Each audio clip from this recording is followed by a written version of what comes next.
Em Piratas do Caribe, no fim do mundo, há uma cena silenciosa, quase ritualística.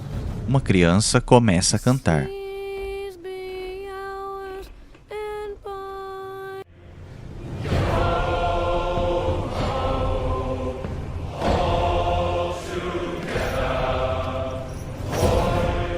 E pouco a pouco, outras vozes se unem, formando um coro sombrio, carregado de dor e esperança. A canção é Hoist the Colors, seria um chamado à liberdade, mas também um lamento pelas correntes invisíveis que nos aprisionam. Neste vídeo, sob o olhar da psicologia analítica junguiana, explorarei como essa melodia pode revelar, por meio de símbolos profundos e ecos do inconsciente coletivo, as imagens da ânima e do ânimos, guiando-nos na travessia da jornada interior rumo ao encontro do próprio ser.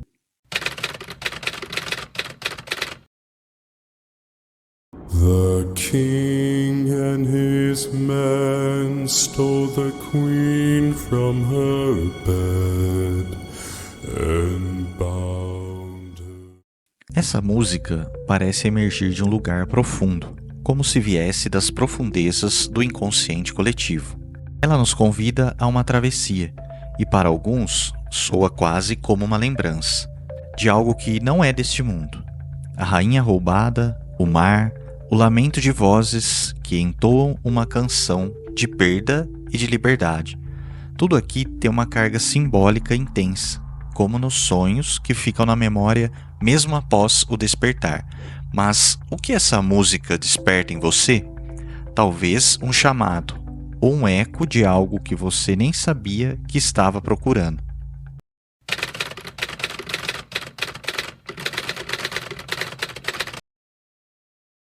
Carl Gustav Jung descreveu a ânima como a imagem do feminino presente na psique do homem, e o ânimos como a imagem do masculino que habita o inconsciente da mulher. Essas figuras não são apenas conceitos, elas ganham vida nas nossas paixões, nas idealizações, nos conflitos internos e nas escolhas que fazemos sem saber porquê. Essa rainha aprisionada pode ser a própria ânima esquecida, a sensibilidade reprimida, a intuição silenciada, o vínculo com a alma que foi deixada de lado, em nome do controle, da razão e do poder. Quando essa parte é negada, ela não desaparece, ela se esconde e começa a gritar através dos sonhos, das relações e dos vazios.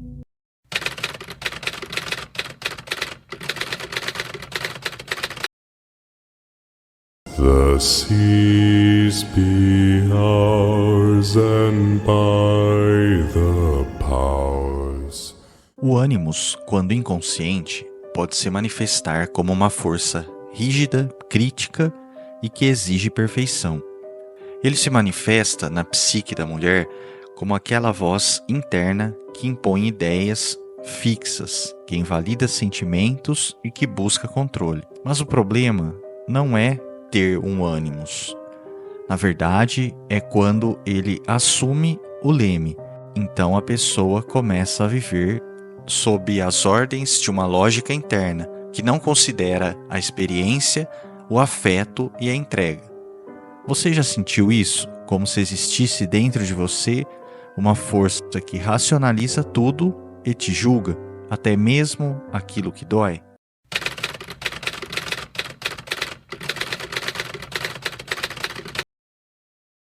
Sabe quando você se apaixona por alguém e de repente tudo nele parece perfeito? A pessoa parece ter todas as qualidades que você sempre procurou, como se fosse a chave para algo profundo dentro de você. Pode ser aquele homem que é intelectualmente sedutor, mas também frio e distante. Ou talvez aquela mulher sensível, mas que se mantém emocionalmente distante, quase inatingível. E você se pergunta, por que isso me atrai tanto? A verdade é que, no fundo, o que nos atrai no outro pode não ser quem ele realmente é, mas uma imagem de algo que projetamos nele. Essa é a dinâmica da ânima e do ânimos. São imagens inconscientes, representações do feminino e do masculino, que vivem dentro de nós e muitas vezes buscamos refletidas no outro. Quando você se apaixona por alguém que exibe essas qualidades, como a racionalidade de um homem frio ou a sensibilidade da mulher distante, você não está vendo apenas essa pessoa. Você está vendo uma projeção de algo que muitas vezes você não reconhece ou não aceita em si mesmo. O homem que se apaixona pela mulher fria e intelectual pode estar projetando nela o desejo de controlar suas próprias emoções, de ser mais racional. Da mesma forma, a mulher que se encanta pelo homem distante pode estar buscando nele a força emocional que sente faltar em sua própria vida. Essas figuras nos encantam, porque tocam em aspectos da nossa psique que ainda não foram integrados, mas ao mesmo tempo nos confundem. Elas não são realmente o outro, são parte de nós que ainda não reconhecemos ou que não sabemos como lidar com elas. E isso pode nos levar a idealizar o outro de uma maneira que não corresponde à realidade. Agora imagina se você conseguisse olhar para dentro e perceber que essas características que você busca no outro já estão em você, apenas aguardando para serem reconhecidas e integradas. Esse é o caminho da individuação, de se tornar quem você verdadeiramente é, ao invés de buscar no outro algo que você não conseguiu encontrar em si mesmo. A questão então é, ao invés de continuar projetando nos outros aquilo que falta em nós, que tal dar um passo para dentro? Que tal reconhecer que a verdadeira transformação começa quando você olha para si mesmo e se permite integrar essas qualidades que ainda estão ocultas na sua psique? Então, da próxima vez que você se perceber se apaixonando por alguém ou idealizando outro, pare e se pergunte: o que estou realmente buscando aqui? Pode ser que ao invés de encontrar alguém que te complete, você descubra que a verdadeira chave para o seu próprio coração está dentro de você.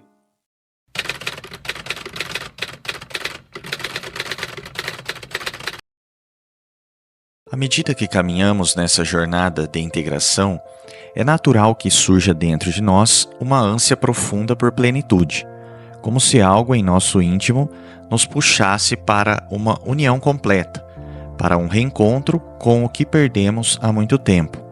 Jung chamou essa necessidade de individuação de um verdadeiro instinto religioso, uma força que nos impele a unir aquilo que foi separado, a restaurar nossa inteireza. E muitas vezes, sem perceber, projetamos essa busca nas pessoas que cruzam o nosso caminho. Acreditamos que encontraremos no outro aquilo que falta dentro de nós. Alimentamos o mito do parceiro perfeito, da alma gêmea que virá preencher o vazio e nos devolver a completude perdida. Mas a realidade é mais sutil e mais exigente. O parceiro místico que buscamos não se encontra fora, em outra pessoa. Ele vive adormecido dentro de nós mesmos. Isso não significa negar o amor humano. Pelo contrário, mas é preciso reconhecer. Nenhuma relação será plena enquanto confundirmos o humano com o divino, enquanto projetarmos no outro a ânima, o ânimos ou o arquétipo daquilo que falta em nós. O amor, para florescer, exige consciência, exige que vejamos o outro em sua realidade concreta, não como a imagem idealizada que carregamos dentro do peito. Essa diferenciação entre o amor humano e o amor divino sempre foi preservada em tradições espirituais profundas. O matrimônio cristão, por exemplo, foi visto não como a união mística em si, mas como um símbolo humano da união maior entre Cristo e a sua alma. Uma lembrança de que, em última instância, o casamento terreno aponta para um mistério interior, que cada um é chamado a viver dentro de si, mas ao longo do tempo perdemos essa sutileza.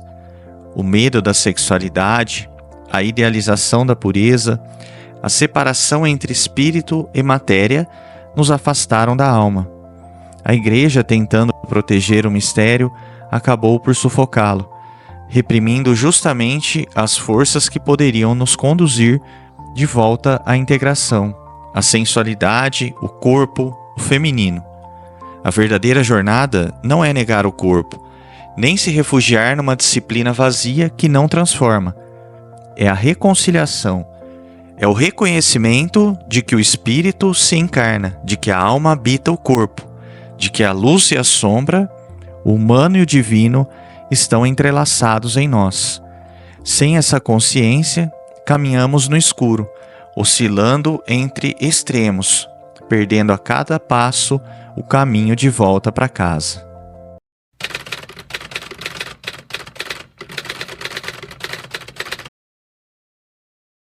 Now some have died and some are alive. O que está fora já não responde. As projeções começam a falhar. Aquele encanto pelo outro se desfaz. Crítica interna perde o sentido. E nesse momento, algo diferente começa a emergir. O impulso de voltar-se para dentro. Mas não é uma escolha racional. É como se o externo tivesse perdido o brilho. Como se o que antes movia já não movesse mais. É aí que a ânima e o ânimos deixam de ser imagens fora de nós e começam a se tornar guias internos. A música fala de algo muito profundo, quase como um rito de passagem. Alguns homens morreram e alguns estão vivos. Esse não é um simples jogo de palavras, mas a representação de um processo psicológico vital, a morte do ego. Em algum momento da nossa jornada, o mundo externo, com suas demandas e distrações, já não faz mais sentido. Nos vemos forçados a morrer para certos aspectos de nós mesmos, nossas certezas, defesas, projeções sobre o outro. Esse morrer é necessário para que uma nova versão de nós possa nascer, mais integrada e mais verdadeira. Assim como na música, em que a morte faz parte de um ciclo, na jornada da individuação, precisamos nos desprender do velho para dar espaço ao novo. Esse é o movimento de transformação. É nesse momento que começamos a entender o nosso verdadeiro significado dessas mortes. Não são mortes físicas, mas do que já não serve mais, do que nos limita, do que nos impede na nossa evolução. Quando deixamos o ego morrer, surge a possibilidade de um novo nascimento, mais autêntico, mais alinhado com a nossa essência. E é exatamente aí que o processo de individuação nos chama, para nos desapegarmos do que é superficial e permitir que o que é profundo e o que está em nosso inconsciente venha à tona.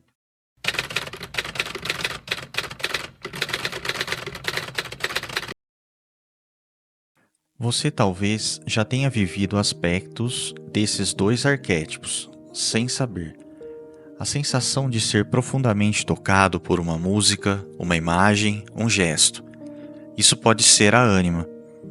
A dificuldade em confiar nos próprios sentimentos, a rigidez nas ideias, o desejo de explicar tudo. Pode ser o ânimos.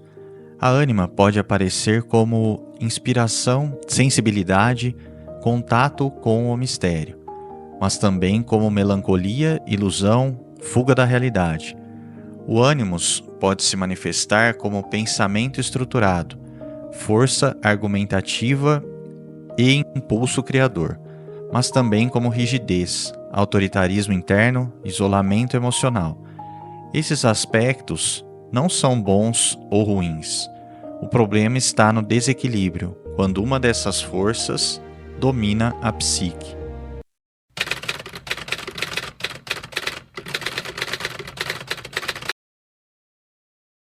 Quando essas figuras são reconhecidas, deixamos de projetá-las. Algo profundo muda. A ânima, agora consciente, aproxima o homem da sua alma, da sua intuição e da sua vulnerabilidade criativa. O ânimos integrado ajuda a mulher a confiar em sua palavra, em sua ação e na sua autonomia interior. Ambos passam a nos servir e não a nos dominar. Mas esse processo é muitas vezes doloroso, porque ele exige atravessar o que foi negado e integrar o que foi rejeitado. Sabe quando percebemos que aquela pessoa que antes despertava algo em nós, uma completude, mas que agora já não tem mais o mesmo efeito? É que algo dentro mudou. Quando a gente reconhece que aquela sensibilidade que buscava no outro, na verdade é nossa, ou aquela força, aquela segurança que admirava, também pode existir dentro de nós. A projeção perde a força. No homem, a ânima deixa de ser apenas uma figura idealizada e passa a se tornar uma ponte para acessar o próprio mundo interno, com mais escuta, mais sensibilidade e mais conexão com o que sente. Na mulher, o ânimos deixa de tomar a forma de vozes externas, rígidas, e vira um apoio interno, que sustenta as suas escolhas, as suas opiniões e a sua presença. Essas forças continuam ali, mas agora estão a serviço da vida psíquica, e não mais no comando inconsciente das relações. Para chegar nesse ponto, é preciso olhar de frente para o que foi negado por muito tempo e acolher partes que antes pareciam não te pertencer. Yo ho, all hands, hoist the colors high. Há algo nessa canção que ressoa além das palavras, uma convocação silenciosa, vinda do que foi esquecido. Cada voz que se ergue no escuro parece carregar não apenas coragem, mas também a memória daquilo que em nós foi rejeitado, partes desterradas da alma, sonhos sufocados, forças que ficaram à margem, mas nunca deixaram de pulsar. Ao ouvir esse coro, somos chamados a erguer também nossas próprias bandeiras, não como um gesto de rebeldia, mas como um ato de reconhecimento, de dar existência ao que por tanto tempo ficou oculto.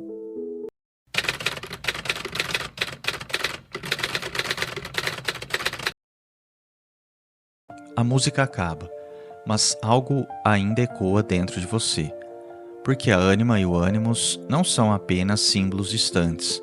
Eles habitam os sonhos, os relacionamentos, as dúvidas, os impulsos que você não entende, aquela paixão súbita, o conflito com o outro, a rigidez ou a fragilidade que às vezes te dominam.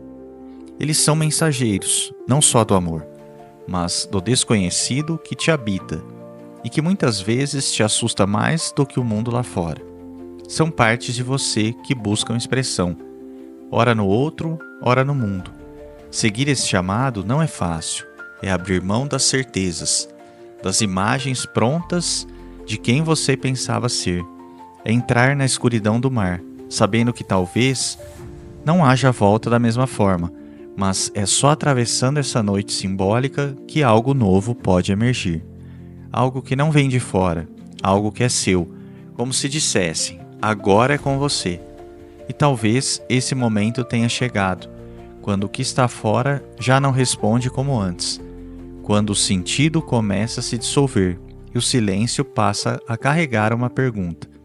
Nem sempre é fácil atravessar essa parte do caminho, e por isso contar com alguém que te escute o que ainda não tem palavras e ajude a reconhecer os símbolos, integrando o que emerge, pode ser essencial. Você não precisa fazer essa travessia sozinho. Se esse é o seu momento, busque apoio, alguém que possa caminhar ao seu lado, sem pressa, sem fórmulas, mas com escuta e presença. O chamado foi feito, e às vezes tudo que falta é dizer sim. A música termina, mas algo continua vibrando, uma sensação que talvez você não consiga nomear, como se algo muito antigo tivesse sido lembrado, e talvez esse eco seja um chamado, quando o que está fora já não responde como antes. É hora de olhar para dentro.